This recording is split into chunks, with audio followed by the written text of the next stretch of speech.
ಈ ದಿನದ ದೇವರ ವಾಕ್ಯ ಜಕರ್ಯ 8:13. ನಿಮ್ಮ ಹೆಸರು ಹೇಗೆ ಜನಾಂಗಗಳಲ್ಲಿ ಶಾಪದ ಮಾತಾಗಿ ಸಲ್ಲುತ್ತಿತ್ತೋ, ಹಾಗೆಯೇ ನಾನು ನಿಮ್ಮನ್ನು ರಕ್ಷಿಸಿದ ಮೇಲೆ ನಿಮ್ಮ ಹೆಸರು ಹರಕೆಯ ಮಾತಾಗಿ ಸಲ್ಲುವುದು. ಹೆದರಬೇಡಿರಿ, ನಿಮ್ಮ ಕೈಗಳು ಬಲಗೊಳ್ಳಲಿ. ಪ್ರಿಯ ದೇವಜನರೇ, ದೇವರು ನಿಮ್ಮನ್ನು ಎಲ್ಲ ಪಾಪಗಳಿಂದ ಬಿಡಿಸಿ ಆಶೀರ್ವದಿಸುವೆನು ಎಂದು ಈ ಬೆಳಗಿನ ಜಾವದಲ್ಲಿ ನಿಮ್ಮನ್ನು ನೋಡಿ ಹೇಳುತ್ತಿದ್ದಾರೆ. ಎಷ್ಟೋ ವರ್ಷಗಳಿಂದ ನೀವು ಶಾಪಗ್ರಸ್ತರು, ಯಾವ ವಿಷಯಗಳಲ್ಲಿ ಅಭಿವೃದ್ಧಿ ಇಲ್ಲ, ನನಗೆ ಆಶೀರ್ವಾದವೇ ಇಲ್ಲ ಎಂದು ಚಿಂತೆಯಲ್ಲಿ ಇರುವಿರಾ? ಕಳವಳ ಪಡಬೇಡಿರಿ. ದೇವರು ಈ ದಿನ ನಿಮ್ಮನ್ನು ಎಲ್ಲ ಶಾಪಗಳಿಂದ ಆಶೀರ್ವಾದವಾಗಿ ಮಾರ್ಪಡಿಸಲು ಇದ್ದಾರೆ. ಸತ್ಯವೇದದಲ್ಲಿ ಯೋಬನನ್ನು ನೋಡುವಾಗ, ಯೋಬನು ಎಲ್ಲವನ್ನು ಕಳೆದುಕೊಂಡು ಶೋಧನೆಯ ಪರಿಸ್ಥಿತಿಯಲ್ಲಿ ಇರುವಾಗ ಆತನಿಗೆ ಆತನ ಹೆಂಡತಿ ಮತ್ತು ಆತನ ಸ್ನೇಹಿತರು, ನೀನು ಶಾಪಗ್ರಸ್ತನು, ನೀನು ಪಾಪಿಷ್ಠನು, ನೀನು ದೇವರನ್ನು ದೂಷಿಸಿ ಸಾಯಿ ಎಂಬುದಾಗಿ ಹೇಳಿದಾಗಲೂ ಆತನು ಮೌನವಾಗಿದ್ದುಕೊಂಡು ತಾಳ್ಮೆಯಿಂದ ಇದ್ದನು. ಯೋಬನು ಒಂದು ದಿನವಾದರೂ ದೇವರಿಗೆ, ಅಪ್ಪ, ಯಾಕೆ ನನಗೆ ಈ ಕಷ್ಟಗಳು, ಯಾಕೆ ನನಗೆ ಈ ವೇದನೆಗಳು, ಯಾಕೆ ಈ ನೋವನ್ನು ಅನುಭವಿಸಬೇಕು, ನಾನು ನಿನ್ನಲ್ಲಿ ಎಷ್ಟು ಭಯಭಕ್ತಿಯುಳ್ಳವನಾಗಿ ನಡೆದುಕೊಂಡೆನಲ್ಲ ಎಂಬುದಾಗಿ ಒಂದು ದಿನವಾದರೂ ಆತನು ದೇವರಿಗೆ ಕೇಳಲಿಲ್ಲ. ಆತನು ಮೌನವಾಗಿದ್ದುಕೊಂಡು ಎಲ್ಲವನ್ನು ತಾಳಿಕೊಂಡನು. ಇಂಥ ಪರಿಸ್ಥಿತಿಯಲ್ಲಿ ನಾವು ಏನು ಮಾಡುವಂಥವರಾಗಿದ್ದೇವೆ ಪ್ರಿಯರೇ? ಆತನಲ್ಲಿರುವಂಥ ತಾಳ್ಮೆಯನ್ನು ನಾವು ನೋಡಬೇಕಾಗಿದೆ. ಭಯಭಕ್ತಿಯಲ್ಲಿ ನಡೆಯುವಂಥ ಯೋಬನು ಯಾವತ್ತಿಗೂ ದೇವರನ್ನು ದೂಷಿಸಲಿಲ್ಲ. ಈ ದಿನ ನಿಮಗೆ ಕಷ್ಟ ಬಂದಿರುವುದೇ ಆದರೆ ನೀವು ದೇವರನ್ನು ದೂಷಿಸಬೇಡಿ. ದೇವರ ಆಶೀರ್ವಾದವನ್ನು ನೀವು ನೋಡಿರಿ. ಆ ರೀತಿ ಮಾಡುವಾಗ ಯಾವ ರೀತಿ ಯೋಬನಿಗೆ ಅಂತ್ಯದಲ್ಲಿ ಶೋಧನೆ ಸಮಯ ಮುಗಿದಾಗ ಆತನ ಸ್ನೇಹಿತರಿಗಾಗಿ ಪ್ರಾರ್ಥಿಸಿದಾಗ ದೇವರು ಆತನಿಗೆ ಮೊದಲಿದ್ದದ್ದ ಎಲ್ಲದಕ್ಕಿಂತಲೂ 2ರಷ್ಟಾಗಿ ಆತನಿಗೆ ಆಶೀರ್ವದಿಸಿ ಆತನನ್ನು ಬಲಪಡಿಸಿದರು.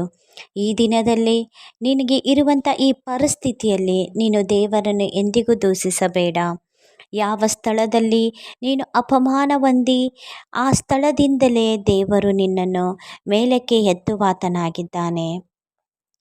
ನಿನ್ನ ಶಾಪಗಳನ್ನು ಮುರಿಯುವುದಕ್ಕಾಗಿ ನಿನ್ನನ್ನು ಆಶೀರ್ವಾದವಾಗಿ ಮಾರ್ಪಡಿಸಲು ಯೇಸು ಸ್ವಾಮಿ ಈ ಲೋಕಕ್ಕೆ ಬಂದವರು. ಪ್ರಿಯ ಸಹೋದರ ಸಹೋದರಿಯರೇ, ನಿಮಗಾಗಿ ಆತನು ಶಿಲುಬೆಯ ಮರಣವನ್ನು ಅನುಭವಿಸಿ ನಿಮ್ಮೆಲ್ಲ ಪಾಪಗಳನ್ನು, ನಿಮ್ಮೆಲ್ಲ ಶಾಪಗಳನ್ನು ಅಂದು ಆತನು ಕಲ್ವಾರಿ ಶಿಲುಬೆಯಲ್ಲಿ ಹಾಕಿದನು. ಆದ್ದರಿಂದ ಪ್ರಿಯರೇ, ಈ ಬೆಳಗಿನ ಜಾವದಲ್ಲಿ ನೀವು ಕರ್ತನ ಸನ್ನಿಧಾನದಲ್ಲಿ ಬಂದು ನಿಮ್ಮ ಎಲ್ಲ ಪಾಪಗಳನ್ನು ಒಪ್ಪಿಕೊಂಡು, ದೇವರೇ, ಯಾವ ಪಾಪಗಳಿಂದ ನನಗೆ ಈ ಶಾಪ ಬಂದಿದೆಯೋ ಅವೆಲ್ಲವನ್ನು ಮುರಿದು ಬಿಡಪ್ಪ ಎಂಬುದಾಗಿ ಪ್ರಾರ್ಥಿಸುವಾಗ ಆತನು ನಿಮ್ಮ ಶಾಪಗಳನ್ನು ಆಶೀರ್ವಾದವಾಗಿ ಮಾರ್ಪಡಿಸಲು ಶಕ್ತನಾಗಿದ್ದಾನೆ. ಆದ್ದರಿಂದ ನೀವು ಈ ಸಮಯದಲ್ಲಿ ಕಣ್ಣು ಮುಚ್ಚಿಕೊಳ್ಳುವುದಾದರೆ ನಾವು ಒಟ್ಟಿಗೆ ಪ್ರಾರ್ಥನೆ ಮಾಡೋಣ. ಪರಲೋಕದಲ್ಲಿರುವಂಥ ನಮ್ಮ ತಂದೆಯೇ, ಅಪ್ಪ ಸ್ವಾಮಿ, ಈ ಬೆಳಗಿನ ಜಾವದಲ್ಲಿ ರಾಜ, ಯಾರ್ಯಾರಪ್ಪ ಕರ್ತನೆ ಅಭಿವೃದ್ಧಿ ಇಲ್ಲದೆ ಶಾಪದಿಂದ ಕರ್ತನೆ ಇರುವಂಥ ಪರಿಸ್ಥಿತಿಯಲ್ಲಿ ಕರ್ತನೆ ವೇದನೆ ಪಡುತ್ತಾ ಇದ್ದಾರೋ ಅಂತ ನಿನ್ನ ಮಕ್ಕಳನ್ನು ಸ್ವಾಮಿ ಮುಟ್ರಿ ರಾಜ. ಅಪ್ಪ, ಅವರ ಎಲ್ಲ ಶಾಪಗಳನ್ನು ಸ್ವಾಮಿ ಕರ್ತನೆ ನೀವು ಮುರಿದು ಬಿಡ್ರಿ ಕರ್ತರೆ. ಅಪ್ಪ, ಯಾವ ಪಾಪಗಳಿಂದ ಸ್ವಾಮಿ ಶಾಪ ಬಂದಿದೆಯೋ ಅದನ್ನು ಅವರು ಒಪ್ಪಿಕೊಂಡು ನಿನ್ನ ಸನ್ನಿಧಾನದಲ್ಲಿ ಮನಪೂರ್ವಕವಾಗಿ ಪಶ್ಚಾತ್ತಾಪದಿಂದ ಪ್ರಾರ್ಥಿಸುತ್ತಾ ಇದ್ದಾರೋ ಅಪ್ಪ, ನಿನ್ನ ಮಕ್ಕಳನ್ನು ಸ್ವಾಮಿ ಕರ್ತನೆ ಅವರಿಗಿರುವಂಥ ಎಲ್ಲ ಶಾಪಗಳನ್ನು ಕರ್ತನೆ ನೀವು ಆಶೀರ್ವಾದವಾಗಿ ಮಾರ್ಪಡಿಸಿರಪ್ಪ ಕರ್ತರೆ. ಅಪ್ಪ, ಈ ದಿನದಲ್ಲಿ ಸ್ವಾಮಿ ಅಪ್ಪ, ಯಾರ್ಯಾರಪ್ಪ ಕರ್ತನೆ ತಮ್ಮ ಗಂಡರಿಂದ ಕರ್ತನೆ ವೇದನೆಯಲ್ಲಿದ್ದಾರೋ, ಯಾವ ಗಂಡಂದಿರು ಹೆಂಡತಿಯಿಂದ ವೇದನೆಯಲ್ಲಿದ್ದಾರೋ, ಯಾವ ಕರ್ತನೆ ತಂದೆ ತಾಯಿಗಳು ಮಕ್ಕಳ ವೇದನೆಯಲ್ಲಿದ್ದಾರೋ, ಅವರ ಕುಟುಂಬದಲ್ಲಿ ಆಶೀರ್ವಾದವೇ ಇಲ್ಲವೆಂಬುದಾಗಿ ಅವರು ಕಣ್ಣೀರು ಸುರಿಸುತ್ತಿದ್ದಾರೋ ಅಪ್ಪ, ಅವರ ಜೀವಿತದಲ್ಲಿ ಯಾವುದೇ ಏಳಿಗೆ ಇಲ್ಲ ಎಂಬುದಾಗಿ ವೇದನೆ ಪಡುತ್ತಿದ್ದಾರೋ ಅಂಥ ನಿನ್ನ ಮಕ್ಕಳನ್ನು ಮುಟ್ರಿ ಸ್ವಾಮಿ ಕರ್ತನೆ. ಅವರ ಮನೆಗೆ ನೀವು ಬರೆಯಪ್ಪ ಕರ್ತನೆ, ಅವರ ಹೃದಯದಲ್ಲಿ ನೀವು ಬರಿ ಸ್ವಾಮಿ. ಅವರಿಗೆ ಆಶೀರ್ವಾದ ಕರ್ತನೆ ಈ ದಿನದಿಂದಲೇ ಉಂಟಾಗಬೇಕು ಸ್ವಾಮಿ ಕರ್ತರೆ.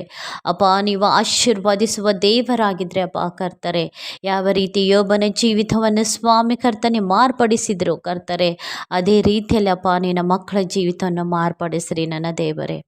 ಹಾಗೆ ಮಾಡುವ ನನ್ನ ದೇವರ ನೀವಾಗಿರುವುದಕ್ಕಾಗಿ ಸ್ತೋತ್ರ. ಯೇಸುವಿನ ನಾಮದಲ್ಲಿ ತಂದೆ, ಆಮೇನ್.